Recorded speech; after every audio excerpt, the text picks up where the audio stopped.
but it is the local hero, Jose Maria Lopez, who leads the field around. Pechito is his nickname, Little Joe, and he already finished in 5th place in race 1. Michel Nukia, the Yokohama Trophy points leader, the man who is second in the overall championship to Ivan Muller. He starts second on the grid. Could be another big day for him. Could he get win number 3 of the season? What about Alex McDowell and James Nash? They start in 5th and 3rd in the blue and white Chevrolets. Dominic Greiner there, the tall figure of the Vika Sport head of engineering. It's his car on pole position. And Harry, you know, just occasionally this championship produces absolute fairy tale stories. And this could be a perfect opportunity for another one. If Lopez could win in Argentina, yeah, that would be a massive, massive boost for him. It's going to be difficult for him because, as we all know, these cars aren't very easy to get off the line. The BMW comes off the line like a scalded cat compared to the front-wheel drives. Nuki is always fairly consistent, and so is Montero. But we saw Oriola at the last round have an absolutely shocking start. James has had a few sort of up and down starts. Alex is fairly good as well. So depending on what happens behind him, he could find himself, as long as he gets out of the way off the line quite well. Back again here in Argentina. Wow, arriving in the corner where I touched with Thompson in the first race, but an interesting corner. It was early entry and then it opens at the exit. We have a standing start, so which is normally quite good for us with the BMW. I will start from P16. Not my best qualifying in my career. Uphill corner, it gets blind at the exit, and you can cut a little bit over the curb, but don't touch the yellow and black stuff, because there you break your shock absorbers. Then we get a high-speed left-hander, 5th gear. Sometimes if you're close behind somebody else, you get a little bit understeer and you run off. But yeah, it's an interesting circuit. It's wide, it's slippery off line. In the first race it was a big mess in the first 2 laps, so I expect pretty much the same. Okay, well, I give you back to everybody because I have to concentrate on the standing start with my Roa Motorsport BMW. See you later. Thank you, Tom. Whatever the Dutch is for good luck, have plenty of that. And yeah, sorry about that. Those are catching us a little bit by surprise. Bizarrely not getting any warning about those coming in. Can't imagine why. So everybody coming to the grid. Tom Coronel in his BMW among them. Looking a little battle scarred after race 1.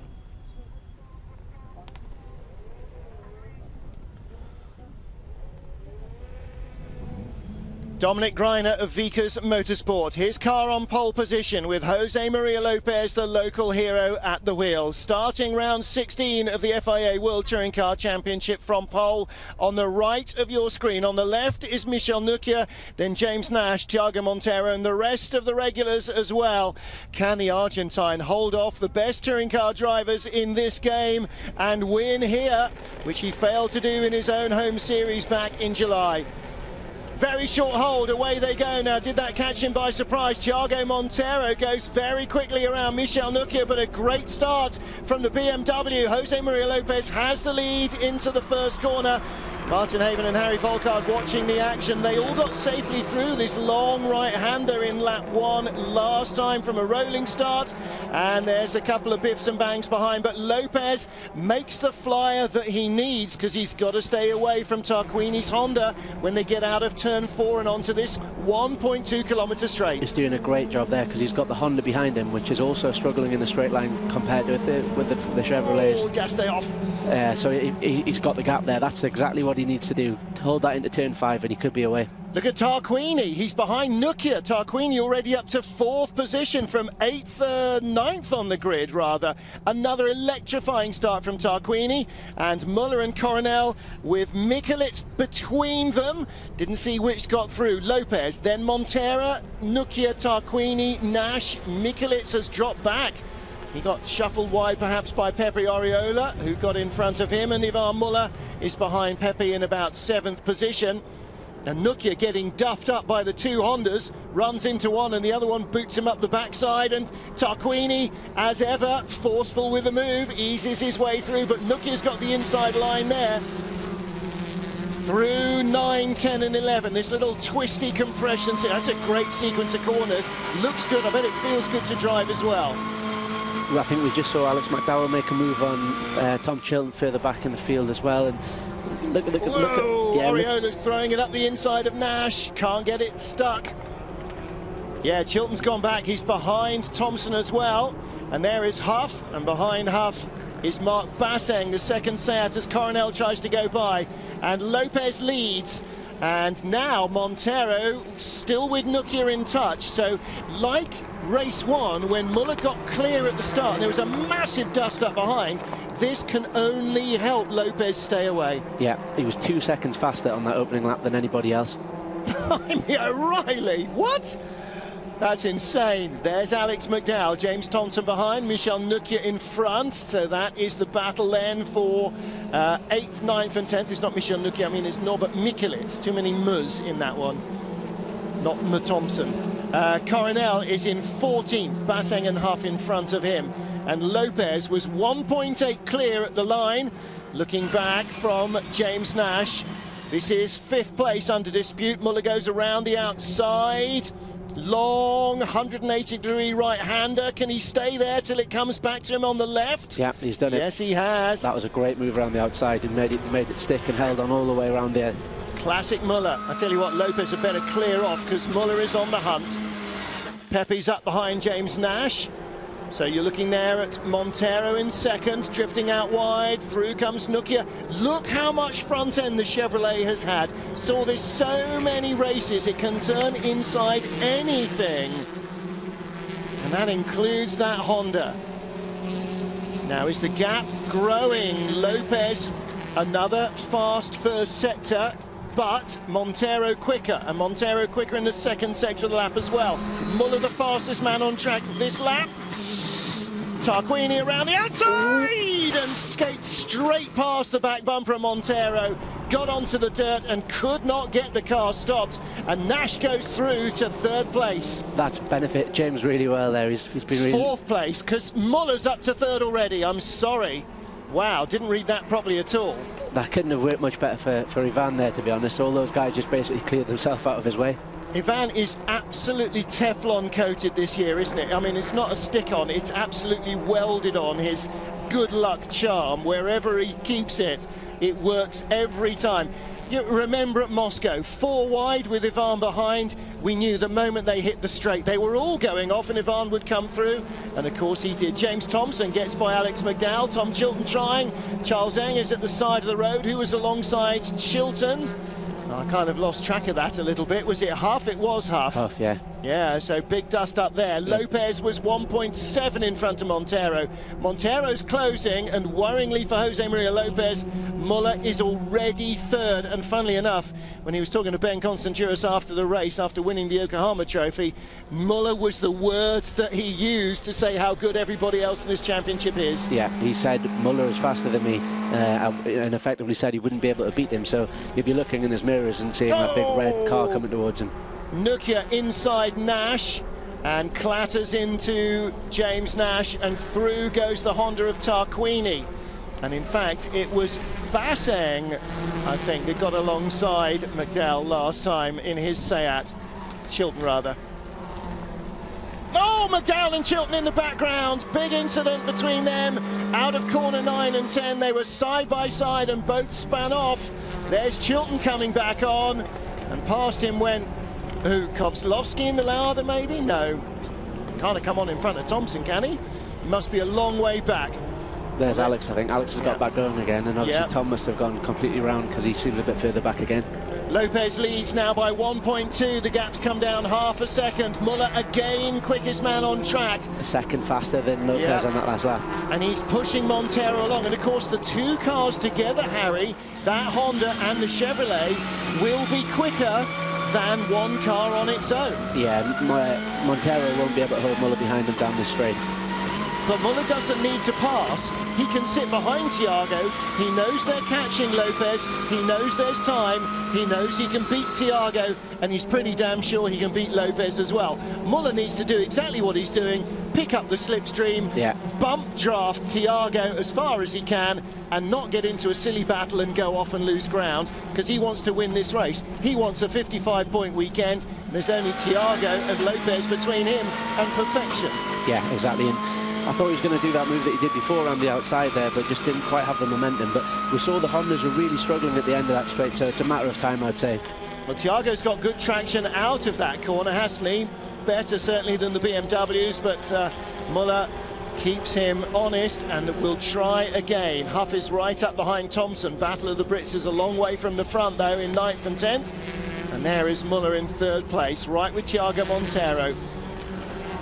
Last lap for Lopez, 151.3. For Montero, 150.8. For Muller, 150.2. He is literally pushing the Honda along, using the cushion of air between them. Yellow flags are out in sector 2. Who's gone off at 9, 10 and 11? That's exactly what you were talking about with the Chevy there. You could just see he tightened the line where the Honda was just pushing away from the mid-corner to the exit. Muller was just able to hold it a little bit tighter. Fastest lap was Montero, now it's Muller again, but this time Lopez puts in his fastest lap of the race, 51 flat, so only 2/10 slower than the chasing pack. He's still a second in front, 1.4 clear. He was almost 2/10 faster than Muller there. Muller has to get past Montero here because he's being held up. Well, he's got another half dozen laps, in fairness. They're only on lap 5 of 11. Yeah, true, but he can't afford to lose too much ground to him, because the BMW, as we know, will stay strong till the very last lap, where that Chevy will definitely drop away a little bit. Absolutely right. Jose Maria Lopez leads, looking back at Norbert Mikulits. We're with James Nash in 7th, and Muller again slipstreaming Montero down the straight and looking inside. Oh dear! Drive-through penalty has got to be. Yeah, that's not ideal. I don't think Montero will be overly happy about that. No, and Montero a long way off, and will come back on behind Rob Huff, so out of the top 10. Yeah, well, in fact now in 10th place. Oh no, yes, in 10th place he'll be. You could see that it was on the dust there, and I'm certain it wasn't intentional. It was another one of those things where he just, he braked and Muller had nowhere to go, but nonetheless, that's ruined his race. Yeah, you ruin somebody's race, whether it's by intention or accident, somebody else, your race should get ruined as well. Huff picks up 2 places as Thompson and Mikulits battled. Huff went through inside both of them, and now, can he keep that together? Not quite. Little bump with Norby. Wheel to wheel to wheel to wheel to wheel. Little bump with Tomo. Wheel to wheel to wheel to wheel. Broken front steering arm. Yep, another classic. Touch of Seat and the front wheel falls off moment. And Rob Huff knows all about those. Now then, Muller in 2nd place. Will the stewards act? They cannot completely disregard the fact that he punted Thiago Montero out of 2nd place. Here we go. I mean, there's no question Muller moved too late. He wanted to come back outside Thiago. Thiago's on the brake. Well, of course he's on the brakes. He's on the dirty side of the track, offline on the inside. Ivan knew that, but he didn't make allowance for it. No, and it was too late. Obviously, it wasn't intentional, but it was just too late in the day, wasn't it? It was trying to get back across to the other side a little bit too late and didn't quite make it.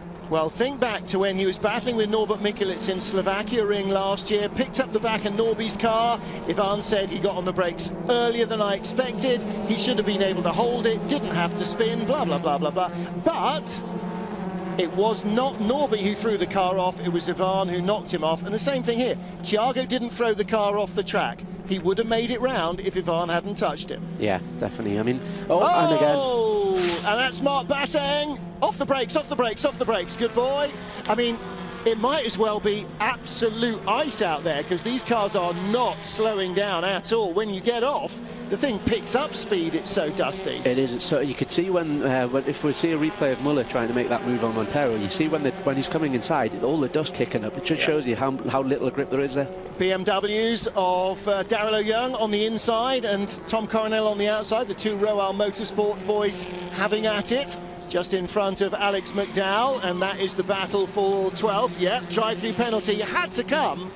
They've already set the precedent. It had to come. I mean, you can't get any more clear-cut than that, and there's not much, I'm afraid, that Chris Cronin and the guys can say about that. As soon as they saw it, they must have known. Yeah, I mean, like we just said, it was totally unintentional. It was, but you completely ruined Montero's race there, and It's one of those things. You've got to have your medicine if you do something like that. So Tarquini now second, Oriola third, and this then is the battle, Nash and Mikulits for sixth position, or fifth as it will be once Muller rejoins at the end of the field, because he was still in fifth as he crossed the timing line at the beginning of the pit lane entry. And Thiago Monteiro got by James Thompson on that lap as well, to move up into eighth, or what will now be seventh, and Ivan will come in way in the back of this group. Alex McDowell in front of Stefano D'Aste. That's for a corrected 12th place. And now Lopez 4.9 clear. That was a gift for Jose Maria Lopez. Yeah. The best touring car driver in the pack, taking off the man who was in second place as they were closing him down. Lopez might have had a big fight on his hand at the end of the race. Now I think he can start to just concentrate on driving the car and making no mistakes. Nash's camera showed contact from Thiago, trying to go the long way around the outside. Stay left, stay left, stay left. Yeah, he's done it. Yep, James has to let him go, but you've got to look at counter-attacking, Harry. One of the great things about really good racing driving is knowing when you've lost one corner and trying not to compound it by hanging on too late. Yeah, it's also your strongest point, because normally they compromise themselves by making the move, and that's your strongest point. Out of corner 10 into the long left-hander at 11. Oh, here James Nash trying to chase the throttle, but just not quite able to fully commit there. It's not quite flat as you come out of 10. Oh, change in front. We just saw Oriola going inside Nukia. Nukia had tried to get around the outside, so he just got his nose in front for third, and Pepe sneaked it back in the final corner. So across the line, Lopez leads by 4.4. Tarquini, Oriola, Nukia. What a shame for Jose Maria Lopez and his local sponsors. He's going to win this race. We're not going to see much of him. Same as we didn't see much of Ivan Muller in race 1. Muller incidentally rejoined. He's 19th. Mark Basseng is no longer in the race. He's a lap behind, so I think he must have stopped somewhere. Do you think Muller would have got him? He was closing in and fast in the break, I think so. I think so. I think he and Thiago were close enough, and of course, if Muller had got by, as he would have done by Thiago in a lap or so, Thiago would have been close enough behind that, again, Muller would have benefited from the tow, because it's not just the car behind that benefits, both cars benefit. The car in front benefits from not creating so much drag, because part of that drag is taken away by the car behind. And he's on the grass. Is that Monche or Vallant? Vallant's on the grass. That's not going to work, says Harry. It does. That was all right. Yeah, I think Darrell kind of saw that coming a little bit. Yeah, I think Darrell gave him elbow room there, didn't he? Yeah, Definitely. Yeah. No, it's never good when people are trying to overtake you on the grass. On board with Tom Coronel, watching Ugo Vallant from the back of the grid. He's having a really good race weekend, the young Frenchman in this track. Look at him, he's up to 9th. He was at the back of the grid almost. Oh no, not in this race he wasn't, was he? He didn't get dropped to the back this time, it was the last one. Yeah. So he came from 10th, in fact, on the grid, or 11th. He was strong in Porto as well. Yeah. He had a good round there. Yeah. Well, again, like Pepe Oriola, finding his feet pretty quickly, isn't he? Yeah. Darrell Young's made a good move there to pass Tom Coronel, who's his new best friend, I think, from their qualifying incident where they hit each other. After they biffed in qualifying. When our timing screens died again, Ugo Vallant kicks up the dust but keeps his nose in front. And of these three, oh no, they've all driven Seats, of course, because Darrell drove a Seat last year, didn't he? Tom started with Seats. Lopez leads 4.1 ahead of Tarquini. The gap's pretty stable. Tarquini just 1/10 of a second quicker than Lopez on the last lap. I think this might have tears written all over it, if I'm entirely honest. Okay. Right in front of them, James Thompson in 8th place in the Lada. And his teammate Mikhail Kozlowski in 16th place behind Fernando Monche. And Monche, the more experienced of these two drivers in the Campos Racing red and white Seats. I tell you what, Vallant is really showing him how to drive around this circuit. Yeah, he is, isn't he? I think if looking at Thompson, I think these guys are going to be all over him in a minute. Yep. I don't know if he's got a problem or whether it's a drop off in the tyres or something, but he's dropped from his best, he's almost 3 seconds slower on that last lap. Well, Thompson moving to cover. Vallant not quite close enough on that run down the straight, but can he go around the outside of Jimmy? To open the door for Darrell. Yeah, door open for Darrell. Can he close it in front of Tom? He does just. And at the back of that queue, right at the back, now behind Muller, is the other Campos Racing Seat of Fernando Monche in 16th place.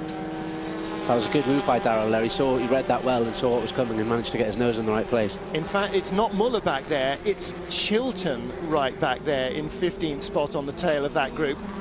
Darrell gets his nose on the inside line. Can Tom tuck in there? Not enough room. This is going to end in tears. I can feel it. Tom preaches patience, and there were the tears. And that was the wrong and that went through the gate, and Thompson gets clattered into from behind by Daste. And very wide running there is Alex McDowell. That was unlucky for Darrell there. And he got the backhand, just tapped round. Yep, that was a bit random, I'm afraid. Lopez still leads, gap coming down, Tarquini closing. Is there time? No, there isn't, is there? He's now on lap 10 of 11. Let's have a look on board here. Yeah. Yep. That was just clumsy. Well, having already established that having somebody off is a drive-through offence, the stewards, it's clear, it's close, and they've got 1 lap left to do it, so that'll be a 30-second penalty added on at the end of the race for Hugo Vallon. Thank you very much, Harry. That was the mot juste for the moment. Jose Maria Lopez comes towards us as the race leader. He's led every metre of this race so far. Tarquini second, Oriola again on the podium third, Nukia in fourth, second in the Yokohama Trophy, then Mikulits and Montero.